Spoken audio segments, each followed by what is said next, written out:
여러분 반갑습니다. 오늘도 새벽 돌베개에 나오신 모든 성도님들을 주님의 이름으로 환영합니다. 주님의 은혜로 우리 모두가 또 새로운 하루를 살아갈 수 있게 되었는데요. 오늘도 하나님이 주시는 하나님의 말씀 함께 묵상하고 또 이 말씀으로 이 하루도 또 잘 살아가는 우리 모두가 되기를 바랍니다. 오늘 우리에게 주시는 하나님의 말씀은 디모데후서 2장 1절로 8절까지의 말씀입니다. 그러므로 내 아들이여 그리스도 예수 안에는 은혜로 굳세어 지십시오. 그대가 많은 증인들을 통하여 나에게서 들은 것을 믿음직한 사람들에게 전수하십시오. 그리하면 그들이 다른 사람들을 또한 가르칠 수 있을 것입니다. 그대는 그리스도 예수의 훌륭한 군사답게 고난을 함께 달게 받으십시오. 누구든지 군에 복무하는 사람은 자기를 군사로 모집한 상관을 기쁘게 해 주어야 합니다. 그러므로 그는 살림살이에 얽매여서는 안 됩니다. 운동 경기를 하는 사람은 규칙대로 하지 않으면 월계관을 얻을 수 없습니다. 수고하는 농부가 소출을 먼저 받는 것이 마땅합니다. 내가 하는 말을 생각하여 보십시오. 주님께서는 모든 것을 깨닫는 능력을 그대에게 주실 것입니다. 내가 전하는 복음대로 다윗의 자손으로 나시고 죽은 사람 가운데서 살아나신 예수 그리스도를 기억하십시오. 아멘. 오늘은 디모데후서 2장의 말씀을 갖고 복음의 전달자로 살아가야 합니다. 복음의 전달자로 살아가야 합니다. 라는 제목으로 함께 하나님 말씀을 나누도록 하겠습니다. 지금 감옥에 있는 노년의 사도 바울은 이제 자신을 뒤이어서 복음을 전해야 하는 디모데에게 복음 전도자가 갖추어야 할 내용들을 네 가지의 명령형으로 오늘 본문에서 전하게 됩니다. 가장 먼저 전하는 첫 번째 명령은 우리말로 말하자면 굳세어 지십시오 라고 하는 뜻입니다. 그런데 그 뉘앙스는 수동태입니다. 즉 굳세게 하라 이런 게 아니라 굳세게 되라 라고 하는 뜻이죠. 그렇다면 무엇으로 굳세게 되는 것일까요? 이는 바로 앞에 적혀 있는 것처럼 그리스도 예수 안에 있는 은혜로 굳세게 되어지는 것입니다. 구원의 전 과정을 처음부터 끝까지 그리고 앞으로 완성하실 예수 그리스도의 그 신실하심과 또 그분의 능력을 의지함으로 그 결과로 굳세게 되어지라는 것입니다. 복음을 전하는 사람, 복음 전도자가 가장 첫 번째로 지켜야 할 명령은 무엇을 능동적으로 하는 것이 아닙니다. 예수 그리스도를 의지함으로 굳세게 되어지는 그 경험을 하는 것이지요. 우리 스스로를 무엇인가로 강화하고 증진시켜서 복음을 전하는 것이 아닙니다. 모든 것을 맡겨 모든 것이 이루어지는 그 은혜를 경험하는 것입니다. 우리가 매일 말씀을 묵상하고 또 시간을 구별하여서 기도를 드리는 이유는 이 땅을 살아갈 모든 능력과 힘이 예수님으로부터 공급되어지기 때문입니다. 나무가 하늘의 비를 공급받아 열매를 맺듯 그렇게 우리는 공급받아 굳세어지는 존재입니다. 마치 천수답과 같은 존재임을 아는 것이 가장 먼저라고 하는 것이지요. 생각해 보면 이 땅을 살아갈 생명인 우리에게 가장 중요한 것들은 모두 다 주어지는 것들입니다. 요한복음 15장의 말씀처럼 포도나무에 붙어 있는 가지가 되어 굳세어지는 그 은혜를 경험하는 것이 복음 전도자에게, 성도에게 가장 먼저 명령되어지고 있음을 우리 모두가 기억해야 합니다. 하나님 안에 거함으로 예수 그리스도에게 붙어 있으므로 우리는 굳세어지는 것입니다. 스스로 굳세어지는 것이 아니라는 것이죠. 요한복음 15장 5절의 말씀은 다음과 같습니다. 나는 포도나무요 너희는 가지라. 그가 내 안에 내가 그 안에 거하면 사람이 열매를 많이 맺나니 나를 떠나서는 너희가 아무것도 할 수 없음이라. 이 말씀처럼 우리는 예수님을 떠나서는 아무것도 할 수가 없습니다. 이것을 가장 먼저 아는 것이 바로 신앙 인생에 주어진 첫 번째 명령이라고 하는 것이지요. 이 사실을 우리가 모든 신앙의 어떤 주제와 내용에 앞서서 또 명령에 앞서서 가장 먼저 기억할 수 있기를 간절히 바랍니다. 두 번째 명령은 전수하십시오라고 하는 것입니다.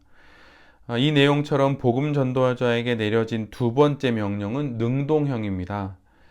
그 내용은 바울에게 전해들은 복음을 이제 디모데가 바울의 역할을 맡아서 전달하는 것입니다. 바울로부터 복음을 전달받아 복음 전도자가 된 디모데는 이제 그 복음의 담지자가 되어서 복음을 스스로 전해야 하는 것입니다. 복음으로 살아가는 신앙 인생은 이처럼 이어달리기와 같습니다. 내가 지금 여기에 있는 것이 나 혼자의 능력과 힘으로 이곳까지 온 것 같지만 실은 곰곰이 잘 돌아보고 생각해 보면 믿음의 사람들의 많은 노력과 또 애씀으로 인해서 여기에 이르게 되었다는 것을 우리 모두가 알게 됩니다. 여름이 없는 가을이 없고 뿌리가 없는 열매가 없듯이 우리가 갖고 있는 복음 역시 나보다 앞선 복음의 전도자들을 통해서 우리에게 마치 이어달리기의 바통처럼 그렇게 전해져 우리가 가지고 있는 것이지요. 그러기에 우리도 그렇게 전해받은 복음을 누군가에게 전해줄 수 있는 복음의 전도자가 되어야 하는 것입니다. 그런데 바로 이 복음 전도자가 되는 것, 바로 이것이 능동형으로 우리에게 명령되어지고 있다는 것을 잘 기억해야 할 것이에요. 신앙은 그 내용을 자세히 들여다보면 이런 하나님의 은혜의 수동령과 우리가 스스로 감당해야 하는 이런 능동형의 내용들이 함께 섞여 있습니다. 하나님의 주권 안에 은혜의 담비를 맞으면서 주체적으로 우리가 해야 할 일들이 분명 있음을 말씀해주고 있다는 것이죠. 이 사실을 잘 기억하면서 복음 전달자의 그 수동형과 또 복음 전달자에게 내려진 이 능동형의 명령을 잘 기억하고 또 잘 감당하는 우리 모두가 또한 되어야 할 것입니다. 세 번째는 고난을 달게 받으십시오라고 하는 명령입니다. 복음을 전하는 일은 참으로 값진 일이지만 그러기에 결코 쉬운 일도 또 아닌 것입니다. 그래서 사도 바울은 고난을 달게 받아야 하는 어려움을 지나고 또 많은 어려움들 또 힘든 일들을 잘 지나야 하는 것을 세 가지 유비를 통해서 전해주고 있습니다. 복음 전도자는 군복무를 하는 자와 같이 자신에게 부여된 임무에 집중해야 합니다. 힘들고 어렵다고 하여서 맡겨진 임무를 버릴 수 없는 것, 그것이 바로 군복무하는 사람들의 또 임무이고 상황인 것이죠. 관심사가 다른 것으로 인해 흐트러지지 않아야 합니다. 다른 것들로 인해 명령을 수행하는 것에 소홀해지지 않아야 합니다. 그렇게 해야 하는 이유가 무엇입니까? 이유는 단 하나, 그는 군인이기 때문이에요. 바로 이 군인과 같은 모습으로 복음 전도의 난관을 돌파해내는 그 단단한 마음과 굳건한 결단이 바로 모든 성도들에게 있어야 하는 것입니다. 또한 두 번째 유비는 복음 전도자는 운동 경기에 출전한 선수와 같아야 합니다. 규칙대로 경기하지 않는 선수는 절대로 승리하지 못합니다. 이겼다 하더라도 규칙을 어겼기 때문에 그 승리는 무효인 것이죠. 승리하기를 원한다면 규칙을 따라야 합니다. 이처럼 복음을 전하는 자는 하나님의 뜻을 따라 사역을 해야 합니다. 꼼수를 부리거나 복음을 변질시키거나 고난을 회피하는 것으로 복음을 전할 수는 없는 것입니다. 모든 믿는 자에게 구원을 주시는 하나님의 능력이 되는 복음을 그 이름처럼 복음답게 전해야 합니다. 그런데 이것은 참으로 힘든 일인 것이지요. 모든 경기에 심판이 있는 이유가 무엇일까요? 반칙을 하는 이들이 있고 반칙을 통해 쉽게 승리를 잡으려는 이들이 있기 때문입니다. 우리가 복음을 전하려는 세상이 바로 이와 같은 것이에요. 곳곳에 반칙이 있고 편법이 있고 회유가 있고 겁박이 있습니다. 그래서 하나님의 뜻을 따라 복음을 전하기가 쉽지 않은 것입니다. 그래서 고난이 있고 어려움이 있는 것이지요. 그러나 복음을 전하는 복음 전도자는 운동 경기에 나서는 선수가 규칙을 지켜야만 그의 승리를 거둘 수 있듯이 우리 역시도 하나님의 뜻을 따라야만 이 땅에서 거룩한 성도로 살아가고 복음을 전할 수 있는 것입니다. 세 번째로 복음 전도자는 수고하는 농부와 같아야 합니다. 부지런한 농부가 결국 가을날에 풍성한 수확을 거두는 법이지요. 벼는 농부의 발자국 소리를 듣고 자란다는 그 말처럼 그렇게 수고해야 결국 귀한 추수의 때를 맞이할 수 있는 것입니다. 저의 처남은 시골에서 젖소 농사를 짓습니다. 1년 365일 그에게는 쉬는 날이 없습니다. 농사라면 조금 다를 수 있지만 생명인 젖소를 키우는 일이라 쉴 수가 없습니다. 정말로 하루도 쉴 수가 없습니다. 처남의 모든 스케줄은 젖소에게 맞춰져 있습니다.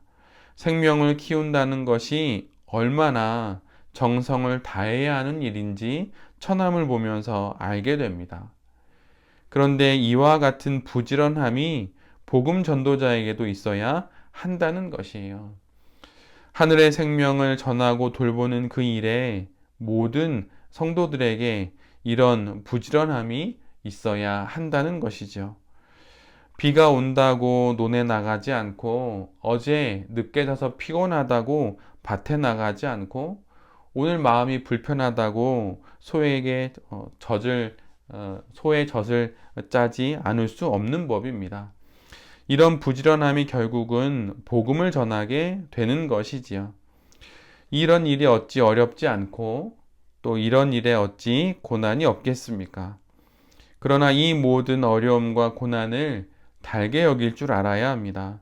그럴 때 군사는 마침내 전쟁에서 승리할 것이고 운동선수는 경기에서 우승할 것이며 농부는 마침내 풍성한 수확을 거두게 될 것입니다. 이들과 같이 우리 모두도 고난을 달게 여기며 끝까지 우리에게 맡겨주신 복음을 잘 전하는 복음 전도자가 되어야 할 것입니다. 마지막 네 번째 복음 전도자에게 전해진 명령은 예수 그리스도를 기억해야 한다는 것입니다. 복음 그 자체이며 또 복음의 내용이 되시는 예수 그리스도를 기억해야 합니다. 복음 전도자는 복음을 아는 자신의 지식을 뽐내는 것도 아니고 직분을 자랑하는 것도 아니며 자신의 유익을 구하는 것도 아닙니다. 오직 예수 그리스도만을 위해 복음 전도자로 살아가는 것이고 결국 빛나야 하는 분도 오직 한 분 예수 그리스도입니다. 성도는 늘 언제나 이 사실을 기억하는 사람들입니다. 나를 통해 나의 선택과 나의 결정을 통해 나의 사역을 통해 또한 나의 인생을 통해 결국 드러나야 하는 분은 예수 그리스도입니다. 그리고 이것이 가장 큰 행복이고 이것이 또한 가장 아름다운 인생이 된다는 것을 아는 자들이 성도인 것이지요. 오늘 설교를 준비하면서 떠오른 찬양이 한 곡 있었습니다. 제목은 십자가의 전달자라고 하는 찬양인데, 그 찬양의 가사 중에 이런 내용이 나옵니다. 살아도 주를 위해, 죽어도 주를 위해, 사나 죽으나 난 주의 것. 십자가의 능력, 십자가의 소망, 내 안에 주만 사시는 것. 살아도 예수 그리스도, 죽어도 예수 그리스도, 사나 죽으나 예수 그리스도.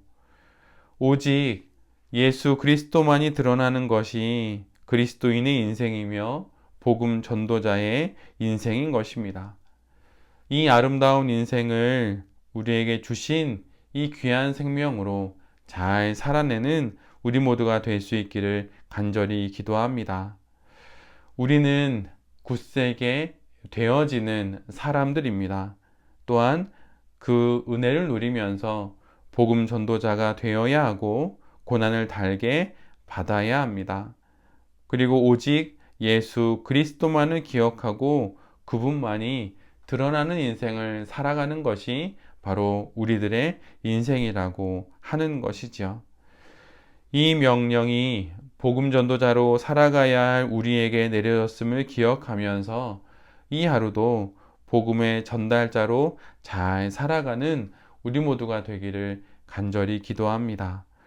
새벽 돌베개의 모든 성도님들과 또 이 말씀을 전하는 제 자신이 하나님이 주신 귀한 복음을 간직하고 또한 그 복음을 잘 전달하는 거룩한 그리스도인이 되어 이 땅의 삶을 잘 살아갈 수 있게 되기를 간절히 기도드립니다.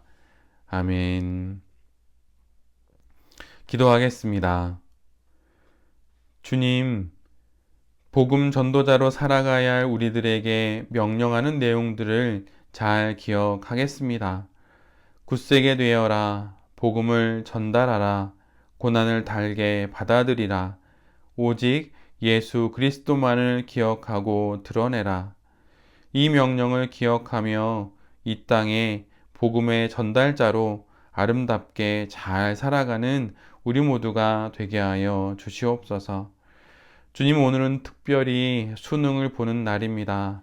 시험에 임하게 되는 모든 학생들에게 평안함을 주시고 자신에게 주신 그 은혜를 기억하며 오늘 맡겨진 시험도 잘 보는 귀한 학생들이 될 수 있도록 은혜 내려 주시옵소서.